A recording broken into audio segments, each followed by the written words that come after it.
Welcome to your deep dive. Today, we're going to be exploring the world of the Diary of a Drug Fiend. And I know what you might be thinking, but it's not just some book that's going to like glorify addiction and all that. It's actually a really interesting psychological thriller that was way ahead of its time. Absolutely. This book, published in 1922, still has so much to say about things we deal with even now. Addiction, obviously, but also identity, the search for meaning, the whole thing. It's wild to think that almost 100 years ago, people were dealing with this stuff, right? And what I find really interesting is how Crowley uses aviation as this metaphor for the highs and lows of drug use. This was the 1920s, so aviation was brand new. What do you think about that? Well, it's actually brilliant, because back then, flying, it was more than just, getting from point A to B. It was this huge symbol of progress, of pushing the limits, kind of like how drugs can make you feel, right? So you're saying he's connecting that feeling of limitless possibility, but also kind of foreshadowing the danger that comes with it. Exactly. With flying, push too far and you crash. Same with drugs, really. It's that fine line. Okay, so let's get into the story. We've got Sir Peter Pendragon, war hero, decorated, the whole 9 yards, but he's restless, Can't seem to find his place after the war, and then bam, he gets hooked on cocaine. Not your everyday addiction story, huh? Not at all. I mean, you got to remember the context here. The roaring 20s, everything's changing. There's this energy of like throwing off the old rules and trying new things. Right, like a rebellion against the old ways. Exactly. And Peter, even as this war hero, he kind of embodies that disillusionment. He's searching for something more. Looking to fill that void, I get it. And then enter Lou. This woman, total firecracker, also struggling with addiction. The moment they meet, you just know it's going to be intense. What are your thoughts on their dynamic? Oh, it's fascinating, totally. They're both wrestling with these inner demons, like looking for connection. But the drugs, even though they seem to initially bring them together, also end up driving them apart. It's like they feed off of each other's energy, but not always in a good way. Exactly. That's where Crowley's genius really shines through. Their relationship, it's like this microcosm of how destructive addiction can be. They want that connection, that escape, but the drugs just end up isolating them. It's kind of heartbreaking when you think about it. And things get even wilder when they decide to just run off to Europe together. Paris, the Alps, Italy, it's like... Oh, what, that part? Right, it's like this whirlwind of glamour and excess, all fueled by, Yeah, the cocaine. Exactly. But do you think it was really just about the drugs for them, or was there something more going on? Oh, definitely more to it. Yeah. It's that classic thing, trying to outrun your problems. They think if they can just find enough beauty, enough excitement in the world, the pain inside will magically disappear. But it doesn't quite work out that way, does it? Reality has a way of catching up. Exactly.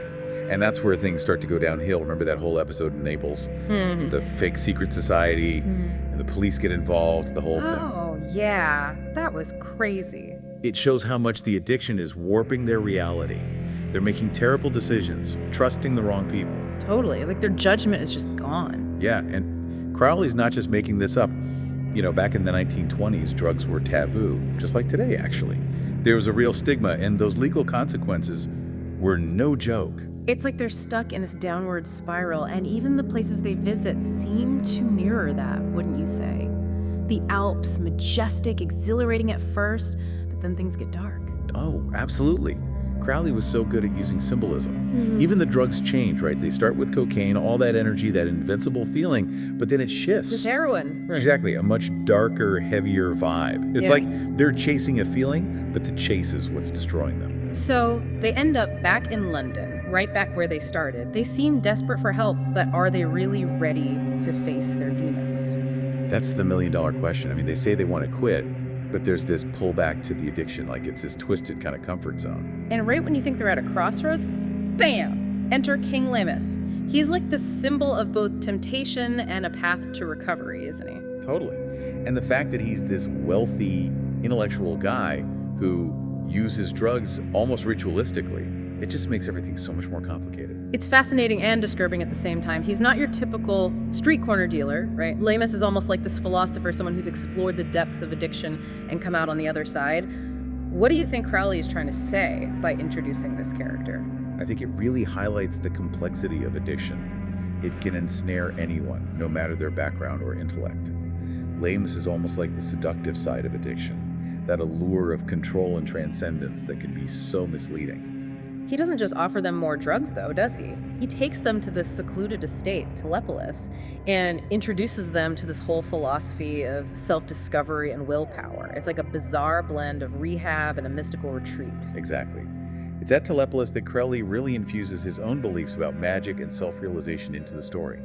He suggests that true freedom isn't just about giving in to your desires, but about understanding and mastering them.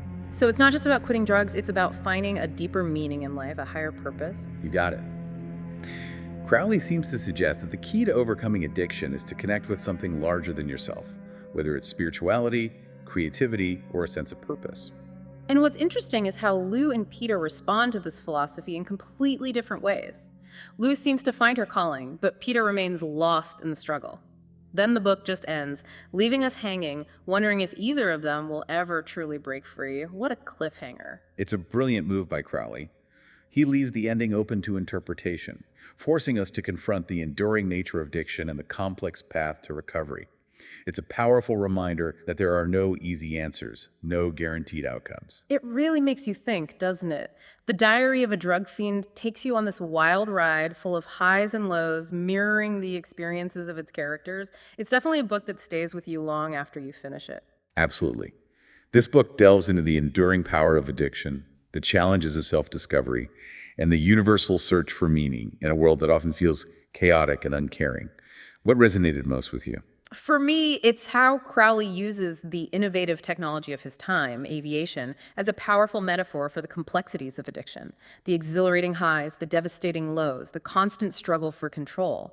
It makes you wonder, what are the airplanes of our time? The things that promise escape, but also hold the potential for destruction.